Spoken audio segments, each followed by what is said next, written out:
कोई प्रकाश की किरण है सघन माध्यम से चलना प्रारंभ हुई और विरल माध्यम की तरफ जा रही है, तो यदि ऐसा हुआ कि सर वो किसी सतह से टकराने के बाद सघन माध्यम से चल रही थी और सघन माध्यम में ही वापस लौट आई, तो प्रकाश की यह घटना ही पूर्ण आंतरिक परावर्तन कहलाती है। हीरा इसलिए चमकता है क्योंकि सर प्रकाश की किरण इसके अंदर एक बार चली तो जाती है, लेकिन इसका क्रांतिक कोण इतना कम होने के कारण इस प्रकाश की किरण को ये बाहर नहीं निकलने देता। अंदर ही इतनी बार इसका पूर्ण आंतरिक परावर्तन होता है कि सर एक ही किरण इस हीरे को बहुत चमका देती है। तो एक तो प्रकाश की किरण जहाज से सीधी निकलकर हमारी आंखों में पड़ेगी, तो हमें वो जहाज स्पष्ट दिखाई देगा कि हाँ ये सामने जहाज है। जो हम लोग यूट्यूब पर वीडियो अपलोड करते हैं वे कहीं तो जाकर सेव हो रही हैं, तो इसकी जो कंपनी है वो एक तरह से अमेरिका में है, तो यहाँ पर हम जो भी वीडियो अपलोड करेंगे तो वह अमेरिका में जाकर सेव होगी। रोशनदान का आकार तो सर बहुत छोटा है, लेकिन अगर उस रोशनदान से प्रकाश आ रहा है तो सामने वाली दीवार पर अगर वो प्रकाश पड़ेगा तो उस रोशनदान का बड़ा आकार दिखाता है। ऐसी चीज दिखाई दे रही है जो कहीं पर तो बहुत ज्यादा चमक रही है और कहीं पर बिल्कुल कम चमक रही है, तो फिर इस बात के कारण ये वो जो घटना है वह प्रकाश के व्यतिकरण की घटना है। Hi everyone, let's crack one day exams Hindi में मैं प्रदीप आपका स्वागत करता हूं। Welcome to the study 24.7। दोस्तों, भौतिक विज्ञान की जो अपनी सीरीज चल रही थी उस सीरीज का आज ये 73वां लेक्चर है। इससे पहले हमारे 72 लेक्चर कंप्लीट हो चुके हैं। इससे पहले वाला जो लेक्चर था उसमें हमने प्रकाश का परावर्तन और प्रकाश का अपवर्तन बहुत ही डिटेल में समझ लिया था, और आज की क्लास में हम पढ़ने वाले हैं प्रकाश की ही कुछ घटनाएं। इनमें सबसे पहली घटना हम पढ़ेंगे पूर्ण आंतरिक परावर्तन क्या होता है, उसके बाद हम विवर्तन समझेंगे, विवर्तन क्या होता है, उसके बाद हम व्यतिकरण समझेंगे और उसके बाद ध्रुवण समझेंगे। तो ये प्रकाश से संबंधित ही कुछ घटनाएं हैं। तो उनमें से दो घटनाएं हम कल पढ़ चुके थे, प्रकाश का परावर्तन और अपवर्तन, और चार घटनाएं प्रकाश का पूर्ण आंतरिक परावर्तन, दूसरा व्यतिकरण, तीसरा ध्रुवण और चौथे नंबर पर हम विवर्तन बोल सकते हैं। तो इन चारों घटनाओं को हम आज की क्लास में डिस्कस करेंगे। सबसे पहले यहाँ पर लिखा हुआ है सर पूर्ण आंतरिक परावर्तन, इसको इंग्लिश में बोलते हैं टोटल इंटरनल रिफ्लेक्शन। शॉर्टकट में इसको TIR भी बोल दिया जाता है, T for total internal reflection, total internal reflection. तो TIR आज के बाद यदि मैं कहीं बोलूं तो आप समझ जाना कि सर इसका मतलब पूर्ण आंतरिक परावर्तन ही होता है। तो अब ये होता क्या है पूर्ण आंतरिक परावर्तन? वैसे तो मैंने यहाँ पर इसकी परिभाषा लिख दी है, फिर भी मैं थोड़ा सा इसको एक बार पढ़ देता हूँ कि ये है क्या। जब कोई प्रकाश की किरण सघन माध्यम से चलकर परावर्तन के बाद यदि उसी सघन माध्यम में लौट आती है तो प्रकाश की ये घटना पूर्ण आंतरिक परावर्तन कहलाती है। मतलब क्या है कि जैसे मान लीजिए कोई प्रकाश की किरण है, सघन माध्यम से चलना प्रारंभ हुई और विरल माध्यम की तरफ जा रही है, तो यदि ऐसा हुआ कि सर वो किसी सतह से टकराने के बाद सघन माध्यम से चल रही थी और सघन माध्यम में ही वापस लौट आई, तो प्रकाश की यह घटना ही पूर्ण आंतरिक परावर्तन कहलाती है। इतना हम याद रखेंगे। अब हम इसको पूर्ण आंतरिक परावर्तन को हम इस डायग्राम की सहायता से समझेंगे। जैसे हम यहाँ पर देख रहे होंगे कि सर ये एक छोटा सा कोई एंगल है, इसको हम आपतन कोण बोलते हैं, आई से रिप्रेजेंट किया है। ये है इसका अपवर्तन कोण R। अब हम इस आई के मान को थोड़ा बढ़ाना चाहेंगे, तो हमने आई का मान थोड़ा सा बढ़ा दिया है। अब अगर आई का मान बढ़ाया है तो सर आर का मान भी थोड़ा सा बढ़ गया। यहाँ आर कम था, यहाँ आर ज्यादा है। हमने आई को थोड़ा सा और बढ़ा दिया, तो फिर ये आर जो था इस तरह से था, अब ये और बढ़ गया। अब आर इस लाइन पर आना स्टार्ट हो गया। तो ये जो आर का मान है, आर का मान अगर यहाँ देखेंगे तो सर आर बराबर 90 अंश प्राप्त हुआ। फिर अगर हमने आई को, यहाँ जितना भी आई है उससे थोड़ा और बढ़ा दिया, हमने अगर थोड़ा और बढ़ा दिया तो प्रकाश की किरण वापस ही लौट आई। तो ये जो आर होगा ना आर, अब यहाँ पर जो आर की वैल्यू होगी वह बड़ी होगी, किससे? 90 अंश। ये 90 अंश से भी बड़ा हो जाएगा आर, और जैसे ही 90 अंश से आर बड़ा हो गया वैसे ही प्रकाश की किरण ये सघन माध्यम से जा रही थी, सघन माध्यम में ही वापस लौट आई। ये जो है, ये जो चित्र होते हैं जो मैंने दिखाया है, ये जिस व्यक्ति ने इंजीनियरिंग ड्राइंग पढ़ी होगी तो उसने पढ़ा होगा कि सर ये जो डायग्राम होता है ये कांच का डायग्राम है। कांच को इस तरह से इन डायग्राम्स की सहायता से दिखाया जाता है। तो ये नीचे की तरफ जो है ना वह कांच है, सघन माध्यम है, और ऊपर कुछ नहीं है तो हवा होगी, विरल माध्यम है। तो प्रकाश की किरण सघन से विरल की तरफ जा रही है।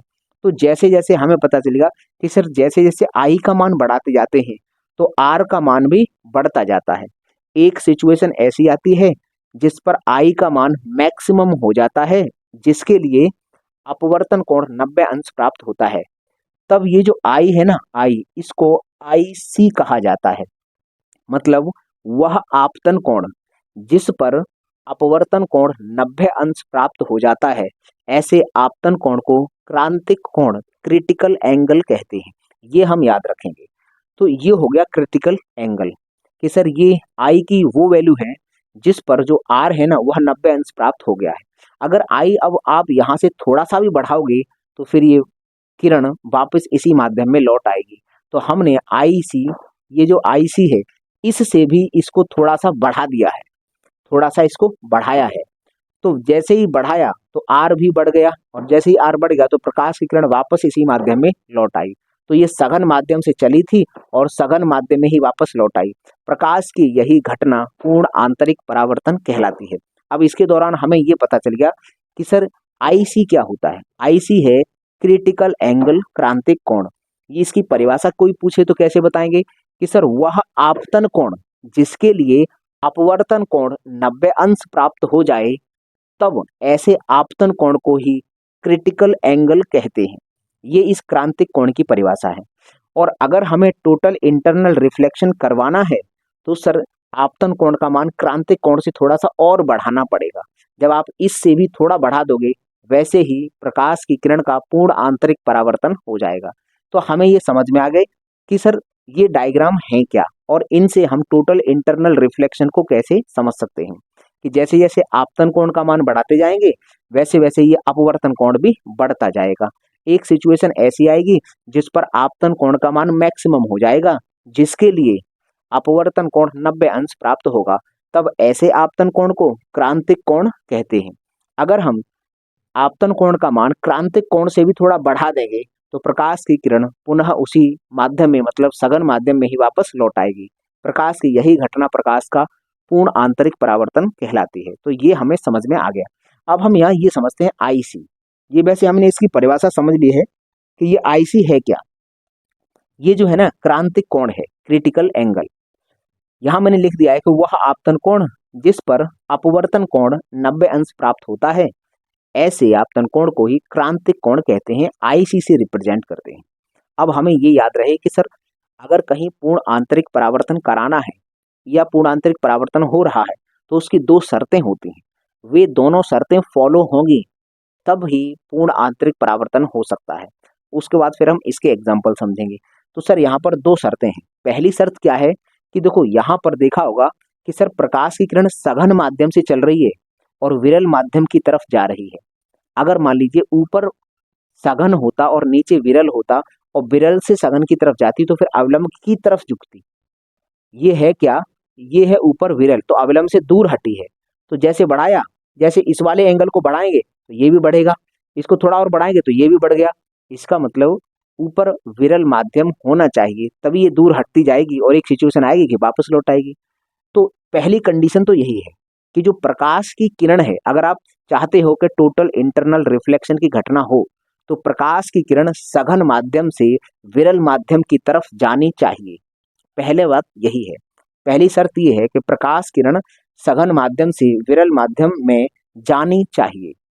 अगर कभी भी आप ऐसे नहीं देखोगे कि सर प्रकाश की किरण विरल माध्यम से सघन माध्यम की तरफ जा रही थी और टोटल इंटरनल रिफ्लेक्शन की घटना हो गई, ऐसा आप कभी नहीं देखोगे। आप देखोगे तो सिर्फ ये कि प्रकाश की किरण सघन माध्यम से चली थी और लौटकर सघन माध्यम में ही आ गई। तो ये घटना होगी प्रकाश का पूर्ण आंतरिक परावर्तन। तो पहली शर्त हमें समझ में आ गया कि सर पहली शर्त क्या है। अगली हम शर्त देखते हैं, आपतन कोण का मान, ये जो आई है इसकी बात कर रहे हैं। आपतन कोण का मान क्रांतिक कोण से अधिक होना चाहिए। क्रांतिक कोण पर तो ये इसके समांतर निकलना स्टार्ट हो जाएगी प्रकाश की किरण, लेकिन जैसे ही इस एंगल से थोड़ा सा बढ़ाओगे तो ये फिर वापस लौट आएगी। इसका मतलब आपतन कोण का मान कितना होना चाहिए, क्रांतिक कोण से अधिक होना चाहिए। ये यहाँ पर लिखा है, आपतन कोण का मान क्रांतिक कोण से अधिक होना चाहिए। तो हम ऐसे लिख सकते हैं कि आई जो है ना, I is greater then I सी। ये वाला, ये हमने एक सिंबॉलिक रूप में दिखा दिया कि जो आपतन कोण है वह क्रांतिक कोण से बड़ा होना चाहिए। इस बात की गारंटी है। ये दोनों जब कंडीशन फॉलो होंगी तब हम पूर्ण आंतरिक परावर्तन की घटना को देख सकते हैं। अब हम एक बात समझें इसके एग्जाम्पल। तो यहाँ सबसे पहला जो एग्जाम्पल है सर ये है हीरा। अब हीरा क्या होता है, तुमने देखा होगा कि सर अगर हम हीरे को अंधेरे कमरे में ले जाएंगे जहां बिल्कुल भी प्रकाश नहीं है तो हीरा बिल्कुल नहीं चमकेगा, लेकिन यदि उसी हीरे को थोड़े से प्रकाश वाले कमरे में ले जाएंगे तो चमकना स्टार्ट करेगा। तो फिर हीरे के अंदर ऐसा कोई गुण तो है नहीं कि अपने आप ही चमके। हीरे के अंदर जब तक बाहर से कोई प्रकाश की किरण नहीं जाएगी तब तक वो बिल्कुल नहीं चमकेगा। अब लेकिन हीरे की जो बनावट होती है वो क्रिस्टलीय फॉर्म में होता है। जैसे आपने चीनी के दाने देखे हैं, बिल्कुल चीनी के दानों जैसे ही, इन्हीं चीनी के दानों के समान अगर कोई छोटे छोटे कण हैं तो उनको हम बोलेंगे कि ये क्रिस्टल फॉर्म में है। तो अगर हम ये जैसे मान लीजिए चीनी के दानों को बहुत सारे दाने एक दूसरे में चिपका दिए जाएं, एक दूसरे के साथ चिपका दिए जाएं, तो जो बॉल बनेगी, और जो बॉल को हम बाहर से देखेंगे तो एक तरह से कांच जैसा ही होगा, लेकिन जहां जहां चीनी के दाने चिपके होंगे वहां उनकी सतह अलग टाइप की होगी। तो एक तरह से सेम उसी प्रकार का हीरा होता है। हीरा भी अंदर से अगर मान लो कि हीरे को तोड़ेंगे तो वह ऐसा नहीं है कि वो चूर्ण चूर्ण की फॉर्म में आ जाए। हीरा जो है ना वह क्रिस्टल की फॉर्म में आता है।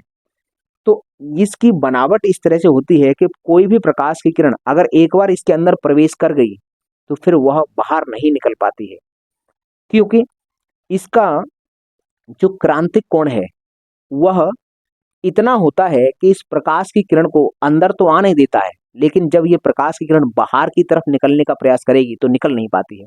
तो होता क्या है, ये जो हम अगर बात करें कि सर हीरा चमकता है, ये क्यों चमकता है? इसकी खुद की चमक नहीं होती है, जब तक इसके अंदर बाहर से प्रकाश नहीं आएगा तब तक ये चमकेगा नहीं। लेकिन हाँ, इसकी क्वालिटी है कि प्रकाश इसके अंदर जैसे ही आ गया उसके बाद यहाँ से प्रकाश निकल नहीं सकता, अंदर ही अंदर उसका इतनी बार इंटरनल, ये टोटल इंटरनल रिफ्लेक्शन होगा कि वह बहुत चमक उत्पन्न कर देगा। तो हम यहाँ से देखते हैं कि जैसे मान लीजिए हीरे के अंदर एक प्रकाश की किरण प्रवेश कर गई तो ये यहाँ टकराएगी, फिर ये यहाँ आएगी, फिर यहाँ, यहाँ, फिर यहाँ, फिर यहाँ, इस तरह से। ये मतलब प्रकाश की किरण ने अगर एक बार एंट्री ली तो फिर ये प्रकाश की किरण अंदर ही अंदर इतनी बार टकराएगी, इतनी बार टकराएगी कि सर ये बहुत चमक उत्पन्न करवा देगी। इसी के कारण हीरा चमकता है। तो हमें याद रहे कि सर जो हीरा है, हीरे का जो चमकना है वह टोटल इंटरनल रिफ्लेक्शन के कारण ही होता है। ये एग्जाम्पल नंबर 1 था। अब हम यहाँ पर एक समझ सकते हैं कि हीरे का जो क्रांतिक कोण होता है वह पूछता है कि सर हीरे का क्रांतिक कोण कितना होता है। तो वो हम याद रखेंगे कि सर हीरे के लिए IC बराबर 24.4 अंश, 24.4 अंश होता है हीरे का अपवर्तनांक। ये हमको याद रहे कि सर हीरे का अपवर्तनांक कितना होता है, 24.4।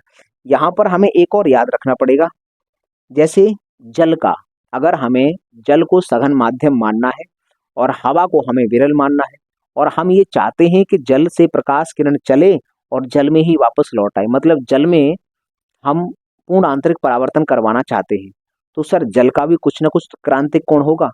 तो हम यहाँ पर H2O का IC, ये सवाल एग्जाम में डायरेक्ट पूछेगा आपको, 48.5 अंश। ये 5 है भाई, 8 6 जैसा लग रहा होगा लेकिन इसको मिटा के सही कर रहा हूं मैं। यहाँ पर होता है 48.5 अंश, याद रहे। ये वाला हमको एक पॉइंट याद रहे कि जल का क्रांतिक कोण 48.5 अंश होता है, और सर हीरे का जो क्रांतिक कोण होता है वह 24.4 अंश होता है। और हीरा क्यों चमकता है, तो सर हमें पता चल गया कि सर हीरा इसलिए चमकता है क्योंकि सर प्रकाश की किरण इसके अंदर एक बार चली तो जाती है, लेकिन इसका क्रांतिक कोण इतना कम होने के कारण इस प्रकाश की किरण को ये बाहर नहीं निकलने देता। अंदर ही इतनी बार इसका पूर्ण आंतरिक परावर्तन होता है कि सर एक ही किरण इस हीरे को बहुत चमका देती है, इसीलिए हीरा चमकता है। एक और हम उदाहरण यहाँ से समझ सकते हैं कि जैसे आपने देखा होगा कि कोई कांच है, अगर कांच नॉर्मल है तो उसमें जो प्रकाश की किरण है पार चली जाएगी, कोई दिक्कत नहीं होगी। लेकिन अगर कांच में किसी तरह की दरार आ जाए, दरार जैसे चटक जाए, ज्यादातर आपने देखा होगा कि बहुत से लोगों के मोबाइल होता है ना, उसकी मोबाइल की स्क्रीन चटक जाती है। तो चटकने के बाद होता है उसमें जो दरारें पड़ जाती हैं, वे दरारें हमें स्पष्ट नजर आती हैं कि यहाँ ये दरार है, साफ दिखती हैं कि ये दरार है। वो दरार जो है ना, शीशे के अंदर पड़ी हुई दरार चमकती है, दूर से ही दिख जाएगी कि ये दरार है। वो क्यों चमकती है? क्योंकि वो भी सर पूर्ण आंतरिक परावर्तन के कारण ही चमकती है। जैसे हम लिख देते हैं, कांच में पड़ी दरार, कांच में पड़ी दरार, दरार का चमकना, चमकना। होता क्या है कि जैसे मान लीजिए ये कांच है, मैं थोड़ा सा इसको बड़ा करके दिखा रहा हूँ। ये कांच है और मतलब एक कांच है, उसमें ये दरार पड़ गई है। दरार को थोड़ा जूम करके दिखाया है। मान लीजिए ये कांच की प्लेट है और उसमें ये दरार पड़ी है। इस दरार को मैंने जूम करके ऐसे दिखाया है, ठीक है। तो होता क्या है कि प्रकाश की किरण अगर इसके अंदर एक बार प्रवेश कर जाएगी, जैसे ही दरार में प्रवेश करेगी, तो उसकी इतनी बार यहाँ पर आंतरिक टोटल इंटरनल रिफ्लेक्शन होगा कि ये दरार चमकना स्टार्ट कर देगी। इसीलिए तुमने देखा होगा कि अगर कांच में थोड़ी सी भी दरार आ जाएगी तो वह हमें बाहर से स्पष्ट दिखती है कि ये कांच चटका हुआ है। तो वह दरार चमकती है। वह क्यों चमकती है? सर उस दरार के अंदर जगह हो जाती है थोड़ी सी, और उस जगह में प्रकाश का इतनी बार पूर्ण आंतरिक परावर्तन होता है कि वो उसको चमका देता है। तो ये हमें याद रहे। उदाहरण नंबर दूसरा, एक और उदाहरण होता है कि जैसे परख नली होती है। परख नली को, खाली परख नली को मान लीजिए एक हमारे पास कांच का बीकर है और उस कांच के बीकर में पानी भर लें और हम उसमें खाली परख नली को रखें। खाली परख नली मतलब उसको ऊपर से ढक्कन से बंद कर दें, किसी से बंद कर दें, उसमें वो खाली हो और पानी में डुबो दें उसको किसी भी तरह से, तो हमें वह स्पष्ट दिख जाएगी।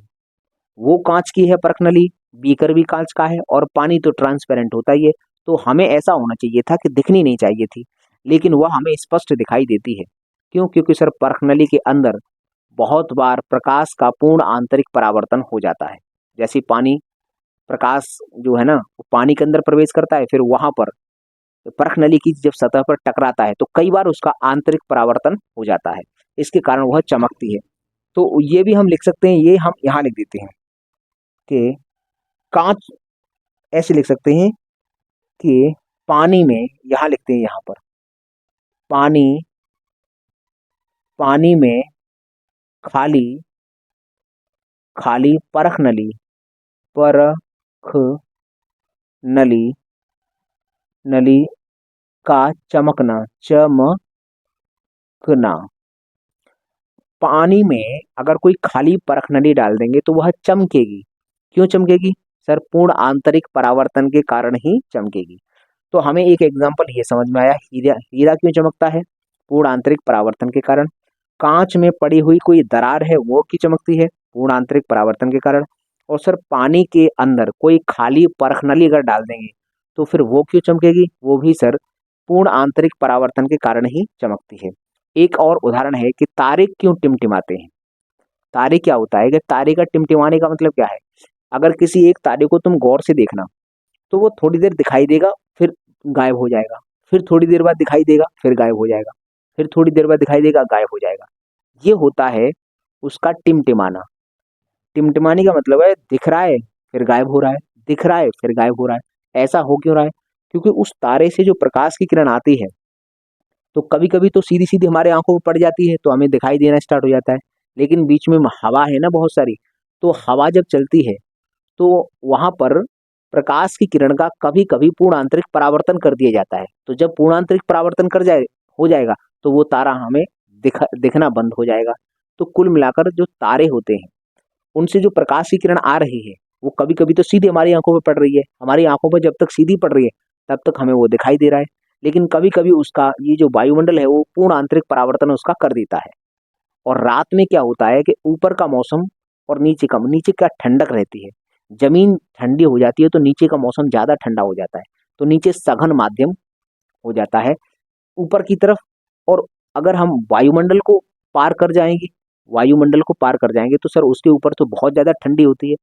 एक ऐसा भी ऊंचाई आती है जिस पर 0 डिग्री टेम्परेचर होता है, तो वहां बहुत ही हाई मतलब लो टेम्परेचर है, तो फिर वो बहुत ही ज्यादा सघन माध्यम हो गया। तो प्रकाश की किरण उस सघन माध्यम से जब हवा में एटमॉस्फेयर में प्रवेश करती है तो विरल माध्यम उसके लिए पड़ जाता है। तो कभी कभी होता है कि प्रकाश की किरण को वहीं से वापस भेज देगा, तो वह तारा हमको दिखाई नहीं देता है। तो हमें कभी तारा दिखाई देता है, कभी बंद हो जाता है, दिखाई देना बंद हो जाता है। तो दिखाई दिया फिर बंद हो गया, गायब हो गया, दिखाई दिया फिर गायब, दिखाई दिया फिर गायब। ये जो घटना है इसको बोलते हैं तारों का टिमटिमाना। तो ये जो तारों का टिमटिमाना होता है वो क्यों होता है सर? ये भी पूर्ण आंतरिक परावर्तन के कारण होता है। इस पॉइंट को भी हम यहाँ लिख देंगे, यहाँ पर नोट पॉइंट में, तारों का टिमटिमाना। तारों का टिमटिमाना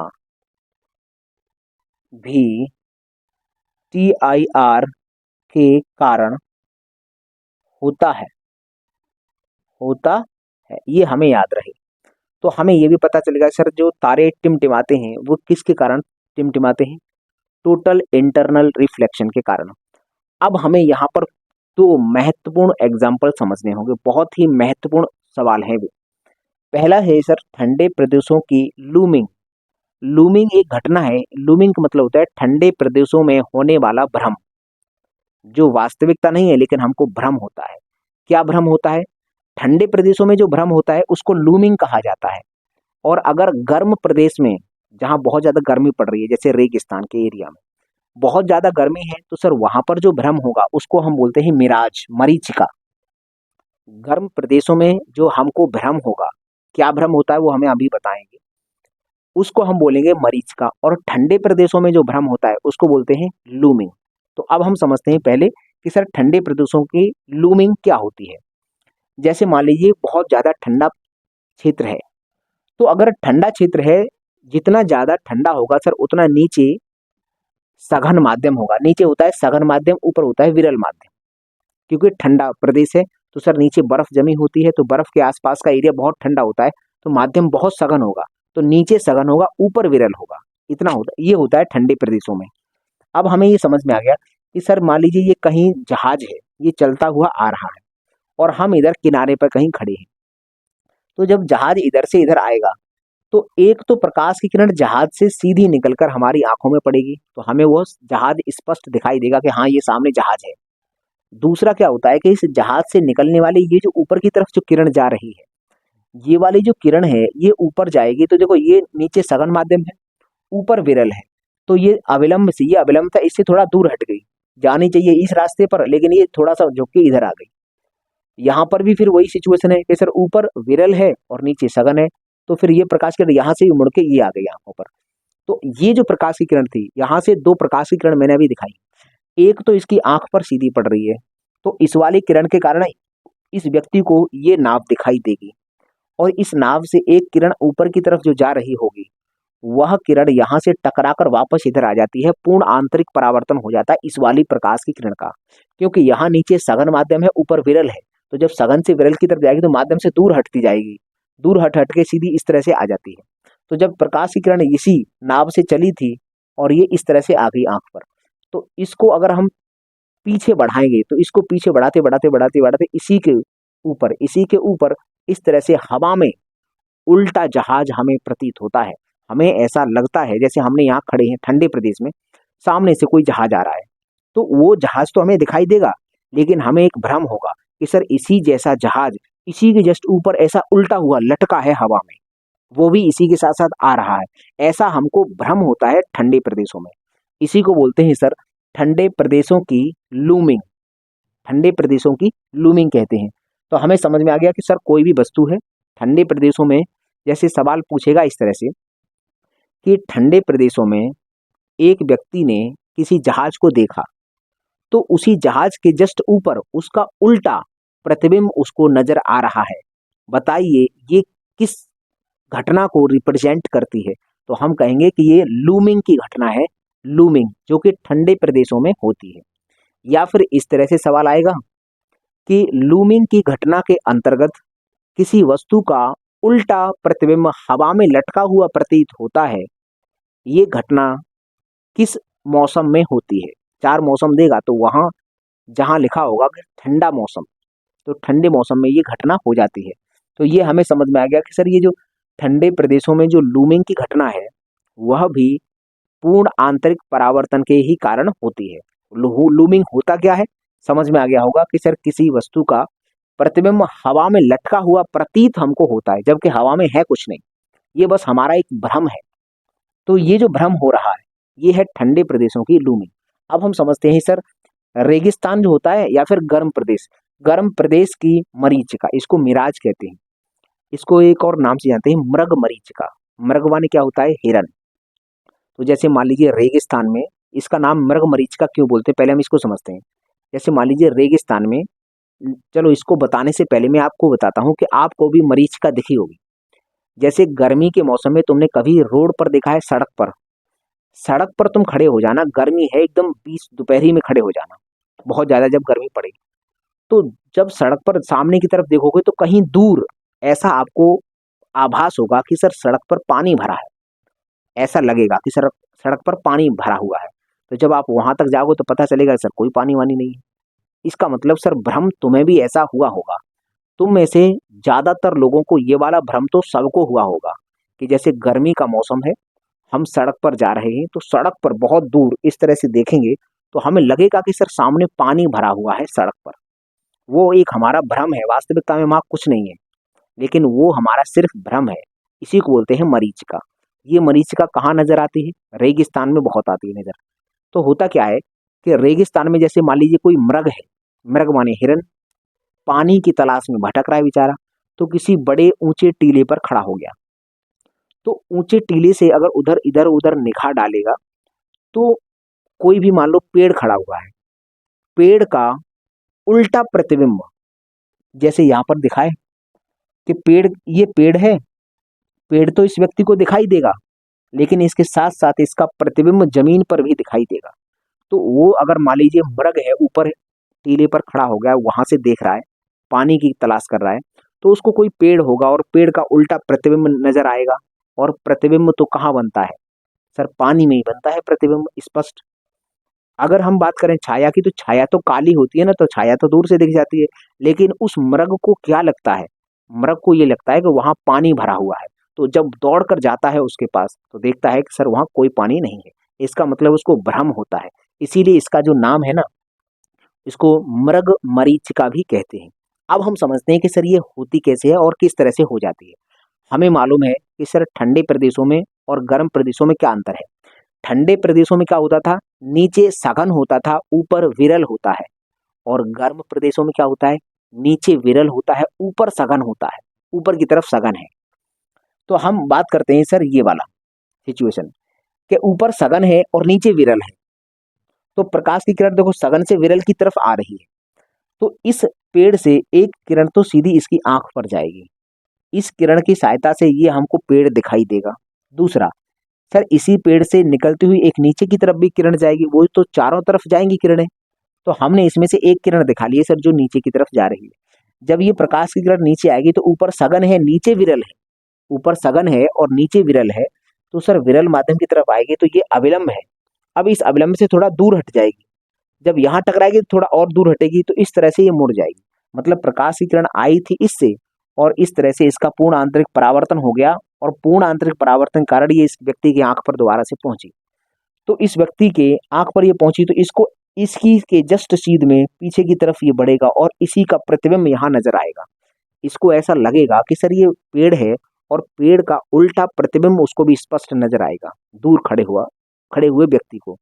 तो जब ये प्रतिबिंब दिखाई देगा तो उसको लगेगा कि सर यहाँ पानी भरा हुआ है। क्यों, क्योंकि स्पष्ट प्रतिबिंब कहाँ दिखाई देता है, जैसे पेड़ है, पेड़ का प्रतिबिंब है तो सर पानी में ही दिखाई देगा। तो उसको भी ऐसा लगता है कि सर ये प्रतिबिंब इसका उल्टा दिख रहा है, तो कहीं ना कहीं यहाँ पर पानी भरा हुआ होगा। ऐसा किसी व्यक्ति को भी भ्रम हो सकता है, और ऐसा किसी जानवर को भी हो सकता है। जैसे मृग को हुआ था, उसी के नाम पर इसका नाम मृग मरीचिका रख दिया गया है। तो ये हमें समझ में आया होगा कि सर गर्म प्रदेशों में किसी भी वस्तु का उल्टा हमें प्रतिबिंब नजर आता है, इसके कारण हमें एक भ्रम हो जाता है कि यहाँ पानी भरा हुआ है, जबकि ऐसा कहीं नहीं होता है। स्पष्ट तुमने देखा होगा गर्मियों के दिनों में अगर आप सड़क पर देखेंगे तो आपको महसूस होगा कि पानी भरा हुआ है, लेकिन वहाँ पानी नहीं होता है। यही होती है मृग मरीचिका, या फिर गर्म प्रदेशों की मरीचिका, इंग्लिश में इसको मिराज कहते हैं। ठंडे प्रदेशों में लूमिंग होती है। इसमें होता क्या है, आसमान में उल्टा हुआ लटका हुआ प्रतीत होगा, कि ये जहाँ जा रहा है इसका प्रतिबिंब भी उल्टा लटका हुआ आ रहा है। ये भ्रम होगा ठंडे प्रदेशों में, उसको लूमिंग कहेंगे। गर्म प्रदेशों में ये भ्रम होगा, जो पानी का भ्रम हो जाता है कि ऐसा लगता है कि सर यहाँ पानी है जबकि होता नहीं है, वो मरीच का होती है। तो ये घटना भी टोटल इंटरनल रिफ्लेक्शन के कारण ही हो रही है। अगर हम बात करें सर ये क्यों हो रही है, तो TIR यहाँ जिम्मेदार है। TIR के कारण ही प्रकाश की किरण मुड़कर गई है। और अगर यहाँ बात करेंगे तो सर ये भी TIR के कारण ही ये मुड़कर आती है। तो यहाँ से हमें ये समझ में आया। अभी हम दो एग्जाम्पल और समझेंगे। एक चलो अभी लिख देता हूँ, या थोड़ी सी जगह है, यहाँ एक नोट पॉइंट लिखता हूं मैं। प्रकाशीय तंतु तंतु क्यों चमकते हैं, क्यों चमकते हैं। पहले तो हमें ये समझना होगा कि ये प्रकाशीय तंतु होता क्या है। जैसे मान लीजिए तुमने देखा होगा मेले में हम पहले जाते थे तो एक हमको टॉर्च मिलती थी, एक टॉर्च रहती थी और टॉर्च के यहाँ पर एक बल्ब लगा रहता था, और उस बल्ब के ऊपर भी इस तरह से कसने वाला एक झाड़ जैसा रहता था। अगर हम उसको छोड़ देंगे तो झाड़ जैसा वो बन जाएगा। उसमें पतले पतले प्लास्टिक के तार हुआ करते थे। वो इस तरह से खुल जाता था इस तरह से, और उसको अगर इस तरह से रख देंगे तो वो एक पेड़ जैसा बन जाता था। दिन में तो उसमें कोई हमें ज्यादा उसमें फर्क नजर नहीं आएगा, लेकिन जब रात का समय होता था तो जैसे ही हम उस टॉर्च को जला देते थे, तो जलाने के बाद होता क्या था, उसका जो प्रकाश था ना, वह प्रकाश उन जो प्लास्टिक के पतले पतले वो होते ठोस होते थे, वो प्लास्टिक के पतले पतले तार होते थे, उनमें जो प्रकाश है वो प्रकाश चला जाता था, सब में प्रकाश जाता था, और जहां उनका एंड सिरा होता था वहां पर वह चमकता था। तो जैसे लाइट को जलाएंगे तो एक झाड़ जैसा बनेगा, उसके सिरे सिरे पर जो पॉइंट बनेंगे, जो भी उस तार के पॉइंट पॉइंट बनेंगे, वो सभी पॉइंट चमकते थे। तो रात में वो हमें देखने में अच्छा लगता था, एक पौधा जैसा लगता था, एक झाड़ी नुमा संरचना बनाता था, तो वो हमें अच्छा लगता था। वो हम एक तरह से जैसे घर में सजावट करते हैं तो सजावट के लिए वो रख देते थे, ऐसा आप लोगों ने देखा होगा। तो उसमें जो पतले पतले प्लास्टिक के जो तार थे, प्लास्टिक क्या होता है, वो फ्लेक्सिबल कांच होता है, वो कांच के ही तार होते हैं, तो उनके अंदर अंदर प्रकाश चल के जाएगा। देखो प्रकाश वैसे सीधा चलता है, कभी भी हम ऐसे मोड़ नहीं सकता है, लेकिन प्रकाश को मोड़ सकते हैं, क्या, प्रकाशीय तंतु की सहायता से। जैसे मान लीजिए कांच का फ्लेक्सिबल एक हमने तार बनाया, सॉलिड तार, बहुत बड़ा लंबा तार, और यहाँ से अगर हम प्रकाश उसमें भेजेंगे और तार को मोड़ देंगे तो प्रकाश ऐसे घूम के इधर आ जाएगा। जैसे मान लो हमारे पास एक हम एग्जांपल देते हैं कि ये हम मानते हैं कि ये हमारे पास एक पेज है, हमने ये बना दिया है प्रकाशीय तंतु। मान लीजिए ये हमारे पास एक पेज है, हमने इसको प्रकाशीय तंतु ये बना दिया है। अब हम क्या करेंगे, और ये सॉलिड है, होता क्या है, कांच एक ऐसा कांच जो फ्लेक्सिबल हो और जिसका हम बहुत बड़ा लंबा तार खींचते हैं। हम अभी पढ़ेंगे ऑप्टिकल फाइबर केबल, वो क्या होती हैं उनको समझेंगे। उन्हीं के माध्यम से जो आज आप मोबाइल चलाते हैं ना, जिसमें ये डेटा आ रहा है, जो नेट चल रहा है, वो सब का सब कमाल ऑप्टिकल केबल का ही है। वो जो ऑप्टिकल केबल होती हैं उनका क्या काम है, वो भी टोटल इंटरनल रिफ्लेक्शन के ऊपर ही काम करती हैं। पहले हम समझते हैं, जैसे हमने मान लो एक फ्लेक्सिबल कांच का तार बनाया है, सॉलिड है ये। अब हम इसमें से प्रकाश को इधर से भेजेंगे, तो जब प्रकाश इधर से जाएगा तो वैसे सीधा जाता है, प्रकाश सीधा चलता है। लेकिन हम अगर कांच हमने फ्लेक्सिबल बना दिया है तो हम इसको इस तरह से मोड़ देंगे ना, तो अगर हमने इस तरह से मोड़ दिया इस तरह से, तो प्रकाश हम इधर से भेजेंगे तो इसे मोड़ कर इधर आ जाएगा प्रकाश। जबकि होता क्या था, प्रकाश सीधा चलता था। लेकिन हम अगर ऑप्टिकल फाइबर जिसको हम बोलते हैं, या फिर हम ऐसे बोलेंगे कांच के फ्लेक्सिबल लचीले तार बनाए जाते हैं, जिनके अंदर से प्रकाश को भी मोड़ा जा सकता है। जिधर उस तार को फिर मोड़ेंगे उधर ही प्रकाश मुड़ जाएगा, वो होती हैं ऑप्टिकल फाइबर।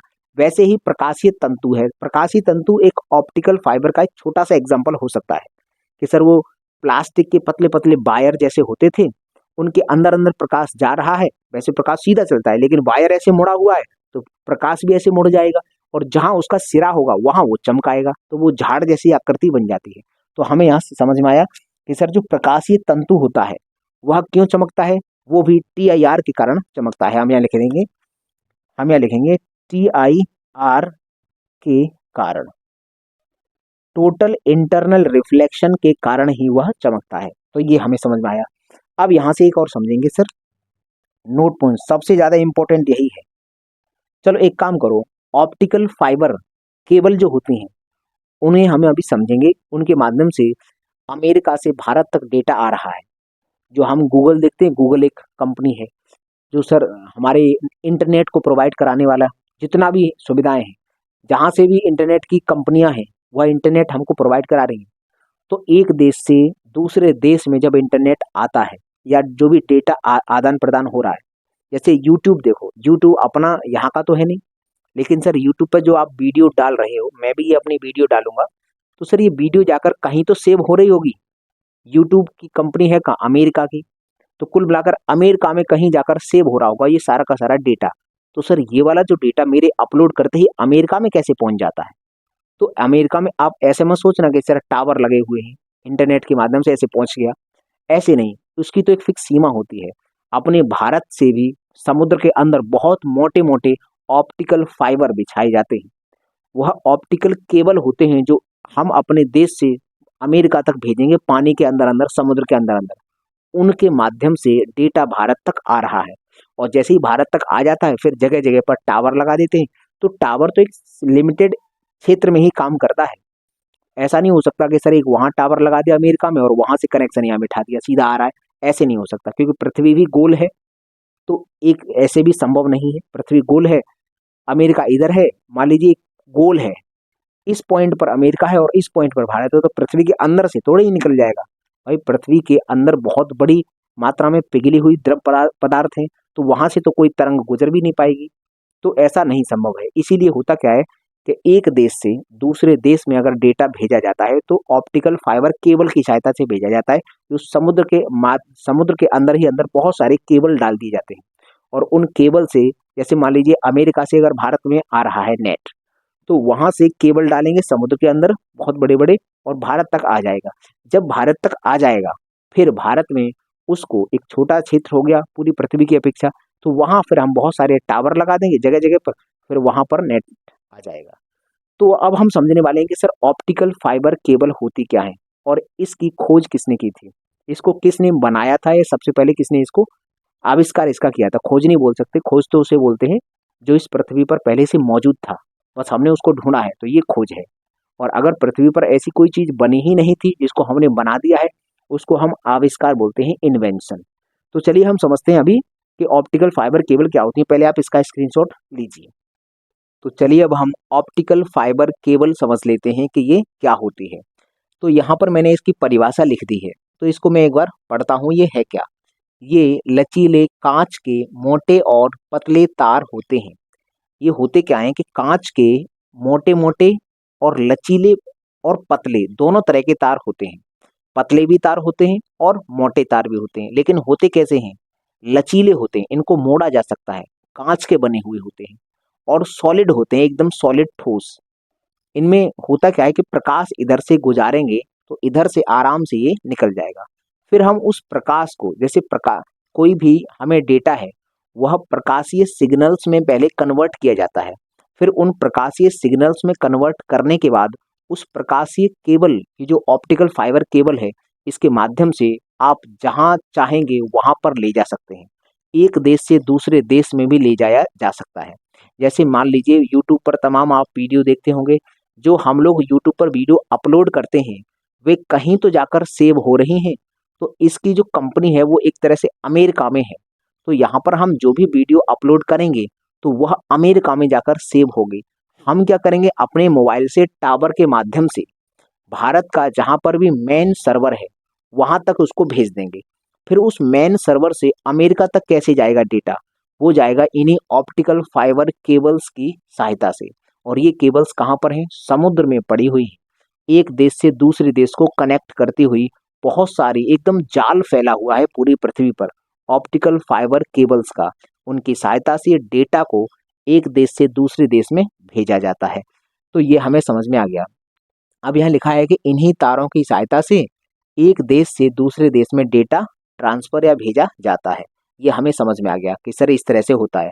ऐसा नहीं होता कि सीधा सीधा हम सैटेलाइट से ही डेटा आ रहा है, नहीं, ऑप्टिकल उससे आएगा, सैटेलाइट से भी डेटा आ सकता है, लेकिन उसमें इतनी क्लैरिटी और इतनी स्पीड नहीं होगी जितनी क्लैरिटी उन ऑप्टिकल फाइबर केबल्स में होती है। इसीलिए डेटा को एक देश से दूसरे देश में भेजने के लिए ऑप्टिकल फाइबर केबल्स का ही इस्तेमाल करते हैं। फिर देश के अंदर तो भाई बहुत सारे टावर लगा दिए जाते हैं, वहां से इनको कनेक्शन दे दिया जाता है। तो ये हमें समझ में आ गया। यहाँ पर लिखा है अगला पॉइंट कि ऑप्टिकल फाइबर केबल टीआईआर के सिद्धांत पर काम करती है, टोटल इंटरनल रिफ्लेक्शन के सिद्धांत पर ही कार्य करती है। ये हमें याद रखेंगे। सवाल अगर पूछेगा कि सर ऑप्टिकल फाइबर केबल है वो किस सिद्धांत पर कार्य करती है, तो हम बता देंगे कि सर ये टोटल इंटरनल रिफ्लेक्शन के सिद्धांत पर ही कार्य करती है। अब हमें ये पूछ लेगा कि ये जो ऑप्टिकल फाइबर केबल है ये सबसे पहले वह कौन सा व्यक्ति था जिसने इसका आविष्कार किया था। तो उस व्यक्ति का नाम है नरेंद्र सिंह कपानी। इनका हम नाम याद रखेंगे, नरेंद्र सिंह कपानी। ये हैं, एक व्यक्ति ये हैं, तथा टी.एच. माहिमान, इनकी ये कृपा है। इन दोनों लोगों की ये कृपा है कि इन्होंने ऑप्टिकल फाइबर केबल जैसी कोई चीज बनाई जिसके कारण हम आज आराम से एक जगह से, एक देश से दूसरे देश में डेटा ट्रांसफर कर सकते हैं, भेज सकते हैं, वीडियो कॉलिंग कर सकते हैं। तो ये कैसे संभव हो पाया? एक देश में बैठा हुआ व्यक्ति किसी दूसरे देश में बैठे हुए व्यक्ति से वीडियो कॉलिंग कर रहा है, तो कैसे कर रहा है? वो डेटा कैसे ट्रांसफर कर रहा है? इन्हीं ऑप्टिकल फाइबर केबल्स की सहायता से कर रहा है। अगर आप कहेंगे सर नहीं, हम तो इंटरनेट की सहायता से कर रहे हैं, बीप्स की सहायता से, तो वो आप अपने देश के मेन सर्वर तक भेज रहे हैं बस। फिर उस मेन सर्वर से भेजा जाएगा डेटा उन्हीं ऑप्टिकल फाइबर केबल्स की ही सहायता से। तो समझ में आ गया सर ये ऑप्टिकल फाइबर केबल क्या होती है। अब हम प्रकाश की अगली घटना पढ़ते हैं। ये है सर प्रकाश का विवर्तन, डिफ्रैक्शन ऑफ लाइट। ये क्या होता है कि जैसे प्रकाश की किरण, आपने देखा होगा कि घर में जो रोशनदान होता है, ऊपर बस मान लीजिए कि रोशनदान का आकार इतना बड़ा है। हम मानते हैं कि सर ये हमारा इतना छोटा रोशनदान था हमारे कमरे में, लेकिन ये सामने दीवार थी। जब इससे प्रकाश आ रहा था तो प्रकाश क्या हुआ? प्रकाश, यहाँ बहुत सारा प्रकाश आ रहा होगा, वह प्रकाश इस रोशनदान को इस तरह से दीवार पर जब हम देखेंगे, इस तरह से हम देखते थे कि हम रोशनदान का आकार तो सर बहुत छोटा है, लेकिन अगर उस रोशनदान से प्रकाश आ रहा है तो सामने वाली दीवार पर अगर वो प्रकाश पड़ेगा तो उस रोशनदान का बड़ा आकार दिखाता है। तो सर इतना छोटा रोशनदान था, तो सर इतना छोटा ही यहाँ पर बनना चाहिए था एक प्रकाश का एक गोला, लेकिन ये प्रकाश का गोला तो बड़ा बनता है। सर बड़ा क्यों बना है? क्योंकि सर जहाँ अवरोध होता है, अवरोध के किनारों पर प्रकाश मुड़ जाता है।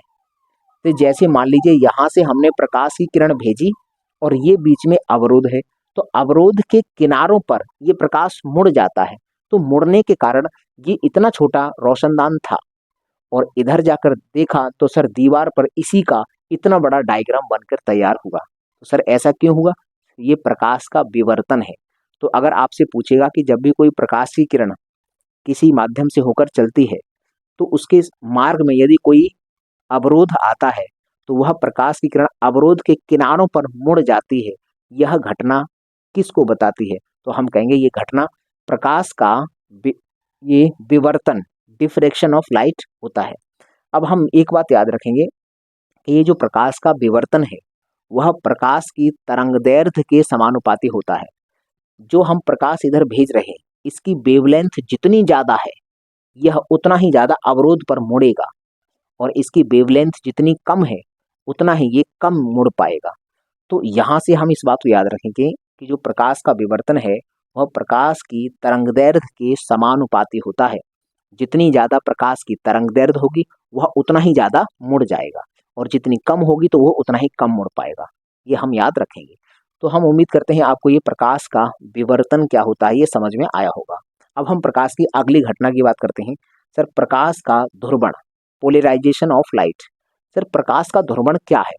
इसके माध्यम से हम क्या करते हैं कि जैसे मान लीजिए कोई प्रकाश है, प्रकाश की चमक को हम अपने अनुसार कम या ज्यादा कर सकते हैं। ये प्रकाश का ध्रुवण करता है। प्रकाश का ध्रुवण एक ऐसी घटना है जिसके माध्यम से प्रकाश क्या है? एक विद्युत चुम्बकीय तरंग है। तो प्रकाश दो दिशाओं में परपेंडिकुलर, दो डायरेक्शन में परपेंडिकुलर मूवमेंट करती है, चुम्बकीय क्षेत्र और विद्युत क्षेत्र। ये मैंने आपको वेव वाली चैप्टर में पढ़ाया था कि जो प्रकाश है वो एक विद्युत चुम्बकीय तरंग है। तो विद्युत क्षेत्र और चुम्बकीय क्षेत्र एक दूसरे के परपेंडिकुलर होते हैं तब ये तरंग बनती है। तो हम करते क्या हैं?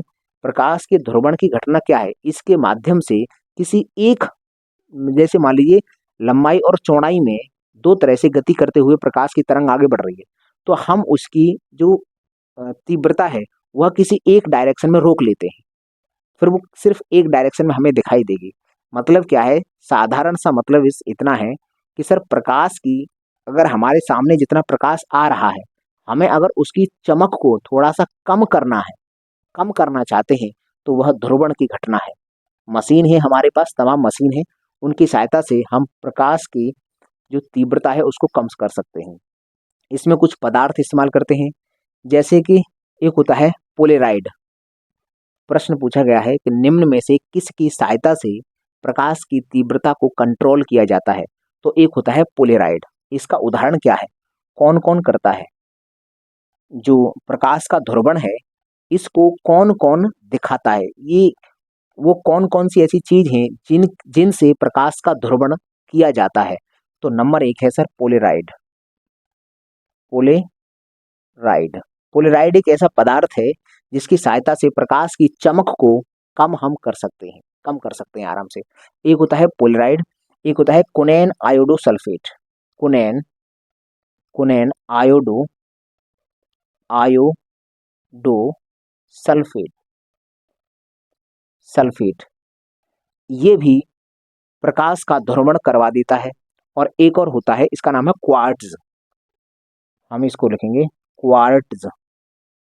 ये तीन हम याद रखेंगे। यही पूछता है कि निम्न में से वह कौन है जो प्रकाश का ध्रुवण कराने की क्षमता रखता है? तो सर या तो पोलेराइड मिलेगा ऑप्शन में, सबसे ज्यादा यही मिलता है पोलेराइड। दूसरा है सर कुनैन आयोडो सल्फेट, ये भी प्रकाश का ध्रुवण करा देता है। और क्वार्ट्ज, ये भी प्रकाश का ध्रुवण करा देता है। और प्रकाश का ध्रुवण है क्या? प्रकाश की चमक को हम कम कर सकते हैं अपने अनुसार, जितनी हम चमक चाहते हैं उतनी हम चमक कर सकते हैं। तो यही होता है सर प्रकाश का ध्रुवण। अच्छा, इसका आविष्कार किसने किया था? किसने इस घटना को सबसे पहले करवाया या देखा? तो वो है वैज्ञानिक मेलस। याद रखेंगे कि जो प्रकाश का ध्रुवण होता है, इस घटना के आविष्कारक कौन है? तो वो है मेलस। सबसे पहले इन्हीं ने ऐसा करवा के देखा था। तो अब बात करते हैं सर ये है क्या ध्रुवण, तो हम इसको एक बार पढ़ देते हैं ये क्या है। वैसे तो आप समझ चुके होंगे कि एक प्रकाश की, मतलब एक प्रकाश की ऐसी घटना है, यहाँ पर लिखना चाहिए यह एक, आप जब नोट्स बनाओ तो लिख लेना यहाँ पर यह, चलो मैं लिख देता हूँ यह एक प्रकाश की ऐसी घटना है जिसके माध्यम से प्रकाश की चमक को आवश्यकतानुसार कम किया जा सकता है। हमें जितनी आवश्यकता है उतनी हम उसको कम कर लेंगे, ज्यादा है तो ज्यादा कर लेंगे। तो कुल मिलाकर आवश्यकतानुसार प्रकाश की चमक को कम कर लेना ही ध्रुवण कहलाता है। और ये ध्रुवण होता किससे है? सर पोलेराइड से हो जाएगा, कुनैन आयोडो सल्फेट से हो जाएगा, और क्वार्ट्ज इससे भी हो जाता है। अब हमारे पास एक प्रकाश की एक और घटना है सर, प्रकाश का व्यतिकरण। इसको इंग्लिश में बोलते हैं इंटरफेरेंस ऑफ लाइट। प्रकाश का व्यतिकरण क्या है? कि देखो, जैसे जो हमने शुरुआत में पढ़ाया था, जब प्रकाश का इतिहास हमने आपको बताया था, तो हमने वहां पर एक वैज्ञानिक का नाम बताया था आइंस्टीन। आइंस्टीन वह वैज्ञानिक है जिसने कहा था कि प्रकाश बंडल्स के रूप में आता है, ऊर्जा के बहुत सारे बंडल्स चलकर आते हैं, वही प्रकाश होता है। और आइंस्टीन ने ही ये कहा था कि जो प्रकाश है वह द्वैत प्रकृति दिखाता है। वह कणों के भी फॉर्म में चलता है और वह तरंग की फॉर्म में भी चलता है। अगर आपसे ये पूछा जाएगा कि वह कौन वैज्ञानिक है जिसने ये कहा है कि प्रकाश तरंग के गुण भी रखता है और कण के गुण भी रखता है, दोनों तरह के उसके अंदर गुण होते हैं, मतलब द्वैत प्रकृति दर्शाता है, तो ये आइंस्टीन ने कहा था। अब आइंस्टीन ने तरंग माना है, इससे पहले बहुत से लोग थे जिन्हें तरंग माना था। मैक्सवेल वो पहला व्यक्ति था जिसने प्रकाश को तरंग माना था। ये मैंने पहली वाली जो वीडियो थी प्रकाश के इतिहास वाली, उसमें मैंने बहुत ही अच्छे से एक्सप्लेन किया था प्रकाश का इतिहास। तो जिन लोगों ने नहीं देखी है वो लोग वहां जाकर देख सकते हैं। तो अब हम समझते हैं कि सर प्रकाश का व्यतिकरण क्या है। व्यतिकरण क्या है? जैसे कि प्रकाश की मान लीजिए दो किरणें हैं, एक ये है और एक ये है, दोनों किरणें एक ही डायरेक्शन में जा रही है। दोनों किरणें, या इनको हम बोलते हैं तरंग, प्रकाश की तरंगे दोनों एक ही डायरेक्शन में जा रही है, तो ऐसा होगा एक सिचुएशन वो एक दूसरे के ऊपर सट जाएंगे। इसको बोलते हैं एक दूसरे के ऊपर अध्यारोपित हो गई। भौतिक विज्ञान की भाषा में एक दूसरे के ऊपर चढ़ जाना या सट जाना, ये तो नॉर्मल भाषा है। भौतिक विज्ञान की भाषा में इसी को बोलते हैं कि सर ये अध्यारोपित हो गई। तो जब दो प्रकाश की तरंगें एक ही दिशा में चलती हैं तो एक दूसरे के ऊपर अध्यारोपित होने के कारण इनकी कहीं कहीं चमक ज्यादा और कहीं कहीं चमक कम होती है। एक दूसरे के ऊपर अध्यारोपित होंगी तो जहां जहां ये टच करेंगी वहां वहां चमक ज्यादा कर देंगी, और जहां जहां मतलब टच नहीं होंगी वहां उनकी चमक कम होगी। तो अगर हमें कोई ऐसी चीज दिखाई दे रही है जो कहीं पर तो बहुत ज्यादा चमक रही है और कहीं पर बिल्कुल कम चमक रही है, तो फिर इस बात की गारंटी है वो जो घटना है वह प्रकाश के व्यतिकरण की घटना है। तो बस प्रकाश के व्यतिकरण की घटना है कि नहीं है, उसको जानने के लिए हमारे पास एक अच्छा सा उदाहरण है कि हम बस उस चीज को देखेंगे, देखकर अगर उसकी चमक कहीं ज्यादा दिखाई दे कहीं कम दिखाई दे तो समझ जाना कि यहाँ पर प्रकाश का व्यतिकरण हुआ होगा। जैसे कि आपने साबुन का बुलबुला देखा है। साबुन का जो बुलबुला होता है, एक बबल बनता है, वह कहीं तो ज्यादा चमकता है कहीं कम चमकता है। तो कहीं ज्यादा और कहीं कम चमकता है, वो किसके कारण? क्योंकि उसके अंतर्गत प्रकाश का व्यतिकरण हुआ होगा। यहाँ पर मैंने लिखा है कि इसके कारण ही साबुन का बुलबुला कहीं अधिक तो कहीं कम चमकता है। ये सवाल एग्जाम में पूछा गया है कि जो साबुन का बुलबुला है कहीं पर वो अधिक चमकता है और कहीं पर वो कम चमकता है, इसके पीछे कौन सी घटना है? तो इसके पीछे प्रकाश का व्यतिकरण ही है। तो हम पहले इसको समझते हैं कि सर इसका आविष्कार किसने किया था। तो प्रकाश के व्यतिकरण का आविष्कार किया था वैज्ञानिक यंग ने प्रकाश के व्यतिकरण का आविष्कार किया था, या इन्होंने सबसे पहले ये घटना को देखा। तो फिर इन्हीं के नाम पर रख दिया कि भाई यही है इसके आविष्कारक। अब ये घटना है क्या?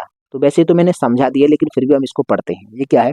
जब समान आवृत्ति की दो तरंगे, फ्रीक्वेंसी सेम होनी चाहिए यहाँ, जब समान आवृत्ति की दो तरंगे एक ही दिशा में गमन करती हैं तो अध्यारोपण, अध्यारोपण मतलब ये फिजिक्स की भाषा में अध्यारोपण और हमारी भाषा में एक दूसरे के ऊपर चिपक जाना या सट जाना। तो ये अध्यारोपण के कारण किसी बिंदु पर प्रकाश की तीव्रता कम तथा किसी बिंदु पर तीव्रता अधिक होने से कहीं अधिक चमक तो कहीं कम चमक दिखाई देती है। तब इस घटना को प्रकाश का व्यतिकरण कहते हैं। मतलब समान आवृत्ति की दो तरंगें जब सेम डायरेक्शन में जाएंगी तो हो सकता है वे एक दूसरे के ऊपर अध्यारोपित हो जाएं, या हो सकता है कहीं कहीं थोड़ा बहुत टच करें। तो जहां टच करेंगी वहां चमक ज्यादा होगी और जहां टच नहीं करेंगी वहां चमक कम होगी। तो कहीं पर किसी वस्तु का कहीं पर ज्यादा चमक दिखाई दे रही है, कहीं कम है, कहीं ज्यादा है कहीं कम है, तो सर वहां घटना होगी प्रकाश का व्यतिकरण। सवाल यही पूछेगा कि जो साबुन का बुलबुला है वह कहीं अधिक चमकता है तो कहीं कम चमकता है, इसके पीछे की घटना क्या है? तो हम कहेंगे सर इंटरफेरेंस ऑफ लाइट, प्रकाश का व्यतिकरण होता है और इसके आविष्कारक वैज्ञानिक यंग है। तो उम्मीद करता हूं आप लोगों को ये चारों घटनाएं समझ में आई होंगी कि सर प्रकाश का पूर्ण आंतरिक परावर्तन क्या होता है, विवर्तन क्या होता है, ध्रुवण क्या होता है और व्यतिकरण क्या होता है। इन चारों घटनाओं को हम समझ चुके हैं। तो चलिए हम इससे आगे का अगली क्लास में करेंगे। अब मुझे दीजिए इजाजत, मैं मिलता हूं आपको अगली क्लास में। तब तक के लिए नमस्कार दोस्तों।